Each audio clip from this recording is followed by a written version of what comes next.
Goeiemôre almal, so lekker om saam met julle te wees hier weer hierdie oggend van 'n nuwe week.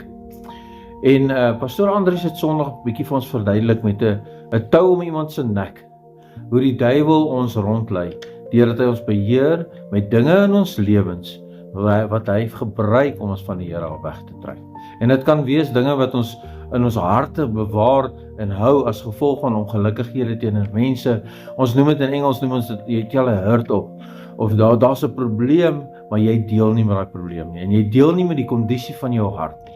En ek wil graag vir ons 'n versie lees waar Jesus vir Simon Petrus gewaarsku het om sê, Simon, jy moet versigtig wees. Dit kan met jou gebeur, maar ek het vir jou gebid. En ek lees in Lukas 22 vers 31 en 32 en dit sê, en die Here sê, Simon, Simon, kyk, die Satan het vurig begeer om jou soos koring te sif.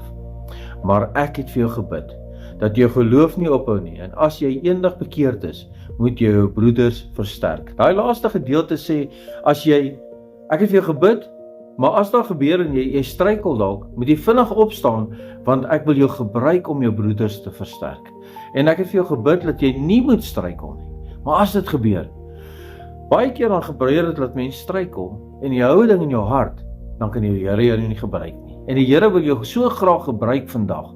Hy wil so graag deur jou werk vandag, want jy is sy kind, en jy is die kanaal na mense toe in die wêreld toe, en ons doen baie keer skade aan die koninkryk as gevolg van dinge wat ons in ons hart hou. Die Here wil jou vandag gebruik, en die Here wil sê, ek het vir jou gebid vandag, dat jy nie sal struikel nie, en dat jy mense kan opbou en help, maar moenie iets in jou hart hou nie. As daar iets in jou hart is, onvergewensgesindheid of enigiets, bely dit uit teenoor die Here, bring dit in die lig en maak dit kragteloos, vergewe en spreek vry, sodat die Here Jesus jou vandag kan gebruik. Moenie deur die duiwel rondgelei word met 'n tou om jou nek, sodat jy jou kan wegkry en jou kan afsonder van die Here af.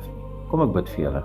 Here, help ons, laat ons nie deur die vyand rondgelei word nie, maar Here, ons weet U bid vir ons, U tree vir ons in, en Here, help ons dat ons sal staande bly, en sodat ons die koninkryk en ons broeders, ons medebroeders kan help, om in die koninkryk in te groei en om U heerlikheid te beleef, Here.